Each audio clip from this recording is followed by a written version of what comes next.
Assalamualaikum warahmatullahi wabarakatuh. Baiklah, saya di sini akan mempresentasikan PPT saya yang berjudul Teori-Teori Pendidikan Klasik. Disusun oleh Ulfia Yulianti, dosen mata kuliah Bapak Dr. Haji Hendra Wijaya, SAG, MPDI, JHT, CNLP, Universitas PGRI Palembang, Fakultas Keguruan dan Ilmu Pendidikan tahun 2021-2022.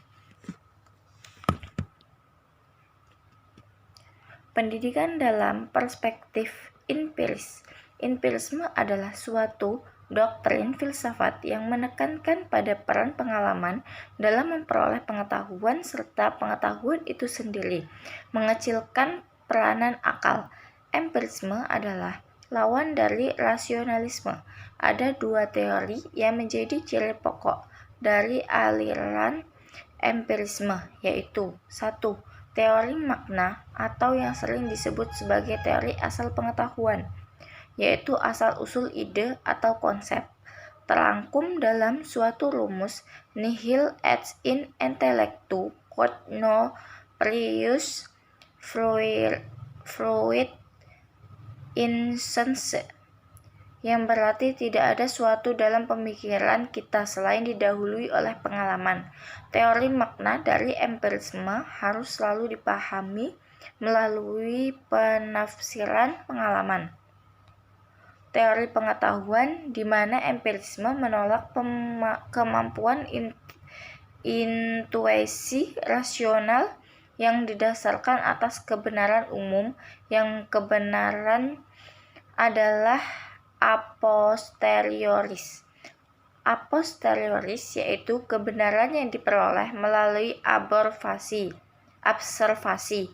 Pengalaman indera itulah yang menjadi sumber pengetahuan kebenaran.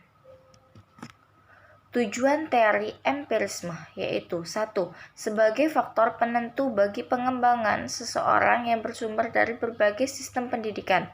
2. Mendorong seorang dalam penguasaan terhadap bidang pengetahuan. 3. Agar pendidikan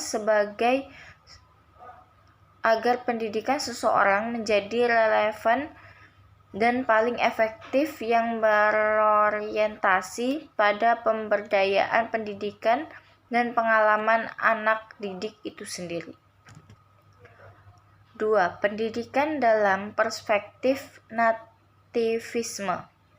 Menurut nativisme, pendidikan tidak dapat mengubah sifat-sifat pembawaan. Pendidikan adalah lingkungan tidak berpengaruh sama sekali dan tidak berkuasa dalam perkembangan seorang anak. Dalam ilmu pendidikan, teori nativisme ini dikenal sebagai pandangan pesimisme pedagogis. Teori ini disebut pula sebagai biologisme karena mementingkan kehidupan individu saja, tanpa memperhatikan pengaruh-pengaruh dari luar. Pengembangan individu sangat dipengaruhi oleh 1. Faktor genetik keturunan, 2. Faktor kemampuan bakat, 3. Faktor pertumbuhan, 4. Teori empirisme. Tujuan teori nativisme yaitu 1. Mampu memunculkan bakat yang dimiliki, 2. Mendorong seorang mewujudkan diri yang berkompetensi, 3. Mendorong seorang dalam menentukan pilihan, 4. Mendorong seorang untuk mengembangkan potensi diri dalam dirinya, 5. Mendorong manusia mengenali bakat minat yang dimiliki. 3. Pendidikan dalam perspektif konvergensi. Teori ini pada intinya merupakan perpaduan antara pandangan nativisme dan empirisme, yaitu keduanya dipandang sangat berat sebelah. Teori ini menggabungkan arti penting hereditas pembawaan dengan lingkungan sebagai faktor yang berpengaruh dalam perkembangan manusia. Faktor pembawaan tidak berarti apa-apa tanpa faktor pengalaman lingkungan. Demikian pula sebaliknya, faktor pengalaman tanpa faktor pembawaan tidak akan mampu mengembangkan manusia yang sesuai dengan harapan. Perkembangan yang sehat akan berkembang jika kombinasi dari fasilitas yang diberikan oleh lingkungan dan potensialitas kodrati seorang bisa mendorong berfungsinya segenap kemampuannya, dan kondisi sosial menjadi sangat tidak sehat apabila segala pengaruh lingkungan merusak, bahkan melumpuhkan potensi beresiko fisik. Tujuan teori konvergensi: 1. Mampu memunculkan bakat yang dimiliki. 2. Mendorong seorang mewujudkan diri yang berkompetensi. 3. Mendorong seseorang dalam menentukan pilihan. 5.